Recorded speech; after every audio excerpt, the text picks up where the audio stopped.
Another good one for you. Part 3, God identifies with his people. Zechariah 2, 1-9. The Great Gathering. Zechariah had the challenge and privilege of prophesying just after God's people returned to Jerusalem. After the 70 years of exile in Babylon, God gave message to Zechariah in the form of visions.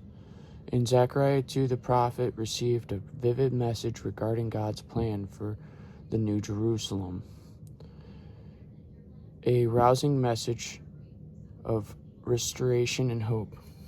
And so to this day, as testimonies flow through the people humbling themselves and allowing God's healing, it is today. And I also had something to say about New Jerusalem. I had been led to believe in the past with research, and I just have but one verse here to provide a little bit of clarity, and it would be 1 Corinthians 3:16. And it is, we are temples of the Holy Ghost. And so as Israel in the last days start building a third temple physically, it is the New Jerusalem internal, as we are parts of the church and forming stones, as Paul would continue to say in that chapter, that build up the church. Pretty amazing. Okay, it would be filled with people and livestock, but it would have no walls. And so we got to allow the walls that harden our hearts to come down and crash down, be open with God in our minds, our hearts, and our souls. God would protect that city.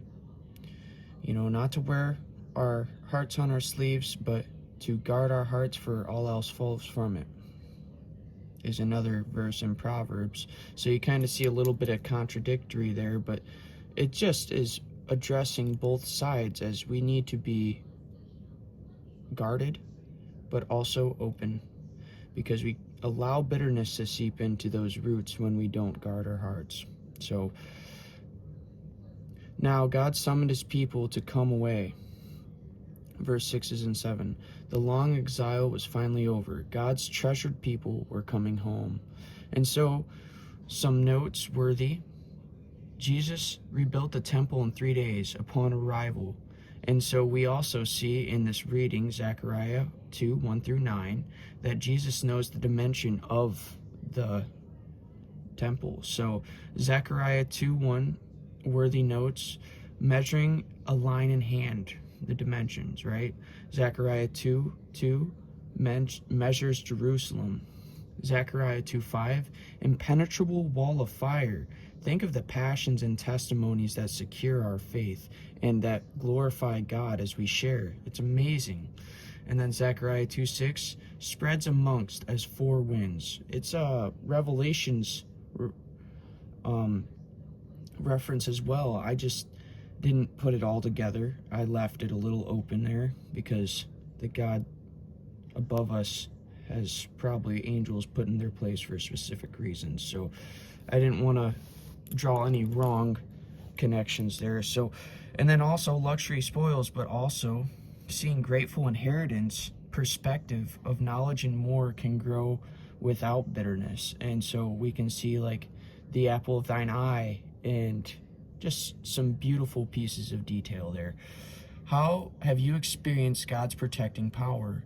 I said, walking in the guidelines, experiencing protection through word, divine protection, God pruning branches, putting me in the right place at right time, providing opportunities for me to restore relationships.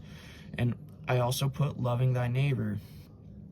And it causes guilt to those willing to harm you, put you in harm's way by just loving others. I remember walking past 3 Latin Kings at night, and the only thing that guarded my posture of heart was the fact that I was willing to communicate and show them love in spite of maybe some of the things they were saying.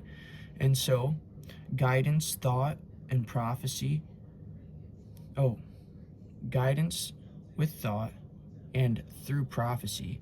So reconciliation of the heart in times when we can't And so this was just something I had experienced. It was only temporary because it takes forgiveness and confession literally with those people to heal you. But I felt a really big mending of my heart in a great amount of despair at one particular time. So that's why I wrote that. Thank you guys for tuning in. Have a great day.